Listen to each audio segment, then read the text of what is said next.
Bagian utama dalam siklus reproduksi wanita adalah kelenjar hipofisis, ovarium, dan rahim, yang satu sama lain terkoordinasi erat. Setiap bulan, peristiwa satu atau indung telur lainnya melepaskan sel telur tunggal dikenal sebagai ovulasi yang disebabkan oleh serangkaian interaksi kompleks antara kelenjar hipofisis, ovarium, dan rahim. Kelenjar hipofisis bekerja di bawah kendali daerah kecil otak yang dikenal sebagai hipotalamus. Siklus menstruasi baru dimulai ketika sel-sel saraf pusat ingin mengeluarkan hormon yang disebut gonadotropin sclerosing hormone atau GnRH ke dalam jaringan pembuluh darah yang mengelilingi kelenjar hipofisis.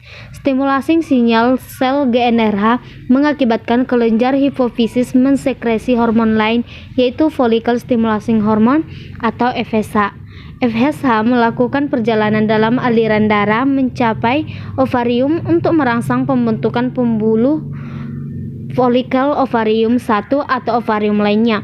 Folikel terdiri dari sejumlah sel telur yang mensekresikan hormon estrogen dan cairan FSH membentuk sel telur dalam mempersiapkannya untuk dilepaskan ketika folikel meningkatkan sekresi GnRH yang akan merangsang hipofisis untuk mengeluarkan hormon kedua, yaitu luteinizing hormone atau LH. LH ini bertindak sebagai pemicu ovulasi dalam beberapa menit setelah dilepaskan. Telur dipandu dengan penghisapan melalui pembukaan ujung luar. Tuba Fallopi memulainya dalam perjalanan yang akan memakan 5 atau 6 hari saat tabung sehingga akhirnya mencapai rongga rahim atau uterus.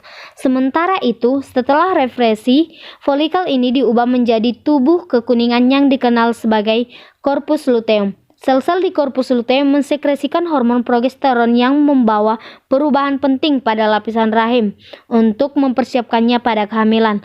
Lapisan rahim dikenal dengan endometrium yang mengalami perubahan sebagai respon terhadap tingkat hormon selama siklus di paruh pertama fase yang dikenal sebagai fase vaskular. Folikuler yang berkembang mensekresikan peningkatan jumlah hormon estrogen yang mendorong regenerasi endometrium. Setelah ovulasi, terdapat perubahan penting dalam endometrium yang bertujuan untuk membuat endometrium cocok ditempati oleh sel telur yang dibuahi. Perubahan ini disebabkan oleh sekresi progesteron korpus luteum. Sekresi progesteron dipertahankan selama beberapa hari, tetapi jika tidak dibuahi, pada saat itu terjadi penurunan kadar progesteron dan estrogen yang memicu pelepasan lapisan sebagai aliran menstruasi.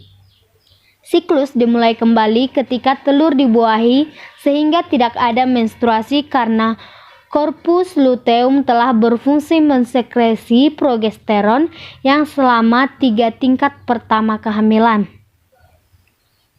Setelah itu banyak perubahan mendukung embrio yang berkembang.